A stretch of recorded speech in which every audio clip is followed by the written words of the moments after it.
So yesterday I visited a Shiva temple, and there were inscriptions of Dev Deepawali there. So I want to share about what's Dev Deepawali, because very few people know about. We think that Deepawali only means Lord Ram or Ravan, but there is also a story which goes back to Lord Shiva. And this Dev Deepawali is specifically celebrated in the city like Kashi and other cities too, but it's not a all India festival like the normal Deepawali. And I have not much information about it, but I got to know about it from that inscription and some stories from here and there, so I might be wrong about facts, but yeah, the gist should remain the same. So the story goes back that first of all, what's Deepawali for us? Deepawali for us as a concept is when Lord Ram defeated the demon king Ravan, and that was as a symbolic meaning of the triumph of good over evil, and that's how it is celebrated. But Dev Deepawali is something related to gods. It's basically Deepawali for gods, as the name suggests, Dev Deepawali. So the forces, or the good forces, or the virtuous forces, when won over the evil forces of the cosmos, that's when Dev Deepawali is celebrated. And these evils were a danger for the gods too. So the story goes back like this. Let's jump directly to the story. So the story says that there were some evil monarchs in this universe, and there were, in Hindu scriptures, there are basically various kind of universes. So these evil monarchs used their powers, boons, to create their own worlds, or some planets, we could say. To simplify things, we could say flying planets or flying worlds. 3 different evil monarchs, 3 different worlds. They created it through boon of various gods and through their own occult powers. And these 3 worlds were called as Tripura. Name Tripura. 3 worlds basically, or locations. So there was this specific boon to them, that they cannot be destroyed until and unless these 3 worlds come into a certain alignment, and they could be destroyed only with a single arrow. So this was a very big boon, because they are just roaming in the vast universe, endless universe, and it's like not even once in a lifetime.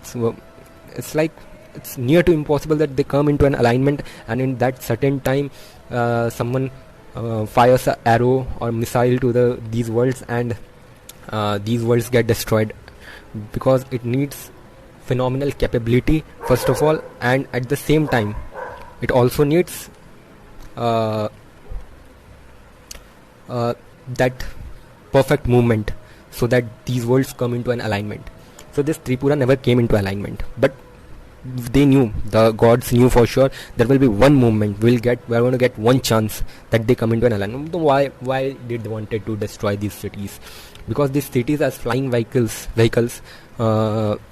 became a tool for those evil monarchs to rape, to plunder, to destroy other worlds. So gods and human beings were at their mercy at that time. So they pleaded various gods, but nobody found any solution to it. So these forces who were fighting against these demons, they knew they had to be stopped, but nobody had the power to do so.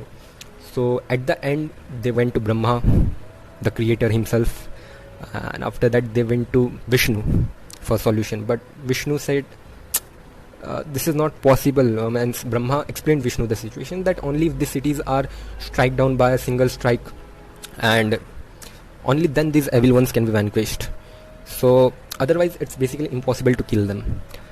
Now Vishnu thought of that, who could be this one archer who could. Vishnu said that it's near to basically impossible. They come into an alignment, and at the same time there is an archer or system which will throw a shaft and it will destroy, and this shaft should be as powerful as to destroy these invincible cities in a single shot basically. It's near to impossible. But when everyone started imploring, he saw everyone troubled, and he saw the evil deeds of these monarchs. So Vishnu said there is one way, and there is this only one person, this one archer, the first archer of the world, who could destroy this and could bring peace to everyone. So basically everyone knew at that moment whom he was talking about, but everybody was too afraid to approach Lord Shiva about this, because for him they were not demons. Lord Shiva saw everything as it is, as a neutral thing. He was like, why should I destroy it? He was too detached from all this. It needs a lot of convincing, first of all, and at the same time he should be in a good mood, or else you are going to get into trouble. So who would approach it? So Vishnu took the job onto himself. Let me approach him. So everybody went to Shiva, troubled, imploring. So those three orbiting planets basically must come into a certain alignment first. So they calculated all the possibilities, and they calculated the exact time when are they going to come into alignment. So first thing sorted. Now the only thing remains, prepare the archer. So everybody requested. First of all, Shiva was not at all interested. I don't want to get into your fights and all. Handle it on your own. But when everybody said that no, it's getting a bit difficult and all, we can't do this. So after so much of convincing, Shiva said, okay, I will do it. Don't trouble me, I will do it. When the time comes, I will do it. Just stay with the time. So everybody said, okay, fine, we will let you know. Shiva said, don't disturb me up to that point. Just keep your preparations on. Shiva didn't say them that I'll not do it for you, but do your preparations, keep trying. When the time comes, I will do it for you. So basically, now everybody waited for the time when the three flying cities arranged themselves into a single line, and that rare moment came after many cycles of life. Basically, it's not a matter of even years, thousands of years. It was after many lifetimes, many cycles of life, those three worlds aligned themselves into a single line. So in the meantime, what were others doing? So they began to prepare planet Earth as Shiva's chariot, because this is a cosmic fight now. So they started to build Earth, or to prepare Earth, Mother Earth, as Shiva's chariot for the fight. The sun and moon were its wheels. Basically, it's mythology. Come on, don't get into logic of things. Many things are symbolic here. So the sun and moon became its wheels. Brahma became the charioteer, as Lord Krishna was for Arjuna. Lord Shiva's chariot, which is Earth, for this fight, specific fight, Brahma became the charioteer. Brahma volunteered that I will become the charioteer. I could chariot this Earth. And they used Mount Meru in the Himalayas as the bow, basically. And the cosmic serpent became the string. It could be Vasuki, I guess. But there was no shaft, because there was no shaft as powerful as to destroy these three worlds in a single shot. So what Lord Shiva would use. Now the question was that. So Vishnu converted himself into a powerful weapon or a shaft for this purpose. Now everything was all set. The stage was ready. They were fully equipped. They waited. The last three cities, or these aerial cities, converged into a single line. And now it was the moment. Basically, everybody approached Shiva. This is the moment. Do it. We have got everything ready for you. The Mount Meru will be your bow. The Lord Vishnu himself will be the shaft which you will use to destroy the cities. And they explained everything to him. And Shiva, with a smile, said, why have you done so much of preparation? Did I ask you to do so? And he just opened his third eye. And he simply opened his third eye and shot a single shaft from his third eye. And the shaft pierced through three cities and destroyed these three cities. Everybody was shocked. Literally shocked. The problem for which they have fought for many millennials, or even for many cycles of life, Shiva just opened his third eye for a moment, and everything vanished. All the problems vanished. So everything erupted into a blazing fireball that tumbled and fell into earth. And basically it was so powerful that everything was converted into ash. Nothing was left. everything was converted into ash. Now this ash fell upon earth. These evil monarchs and their terrible rule of violence, injustice came to an end, and hush fell upon the entire universe. But the good kings and divine beings started celebrating it, as it was a moment of celebration, rejoicing the death of their enemy. Again, the symbolic meaning of the triumph of the good, the virtuous over the evil. But Shiva smeared the ash falling from the sky and covered his body in that ash, and he started not crying exactly, but tears started pouring down his face out of grief, you could say. And when he was grieving, very obvious question, all the gods, divine beings, they were celebrating, I think, Dev Deepawali, but why Shiva crying, the person who did this great deed himself? And they asked, you just vanquished Tripura, the most terrible and corrupt rulers in the universe. But Shiva said, it doesn't matter how corrupt they were still a part of me.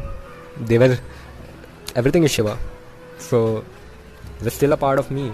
There was this delusion, but still the delusion was of mine. And these cities might have been corrupted, but they were magnificent cities. They were beautiful in their own way, and I cannot celebrate its destruction. This was the need of the time. That's why I did it. It was not for me to something prove, or I did any favor on the universe, but it was just the demand of the time. I did it. Otherwise, I would have never done it. Those were beautiful cities. And as I said, he took the ashes, remainings of those three cities, and smeared them across his forehead into those three horizontal lines. This is also another story. And someday, he said, someday, like these three cities, I will destroy the three dimension of this cosmos. And Shiva, after this fight, it is said that this concept of Dev Deepawali came, and Tripurantaka, this is the name, Tripurantaka means Tripura Antaka, the one who ended the three worlds. This name was given to Lord Shiva, the supreme destroyer of these worlds. And the symbolic meaning, basically, every story has its own symbolic meaning. Obviously, now it's the time कि हमने कहानी से क्या सीखा, but ज़रूरी नहीं कि हमेशा सीखा ही जाए. It's just a story. Let's see it as a story, or let's see it as a glorified version of Shiva and the Sigma movement of Shiva. Like how everybody prepared so much of this, that Lord Vishnu converted himself into a shaft, Mount Meru was used as a bow, the serpent was used as a string, and everything. Just Shiva said, why so much of preparation? I will just open my third eye and I will vanquish everything. I would say it's kind of a ultimate Sigma movement between the gods. And there another symbolic meaning which the priest told me about this is that the practice of applying ashes in three lines, which Shiva himself applied during this, goes back to this story of Dev Deepawali. So it's like the symbolic meaning attached to it might be that what the priest told me is that human fear, rage, anger, lust, all these three dimensions or other dimensions of life which hinder human growth and basically exert misery and doesn't allow one to reach his or her own potential.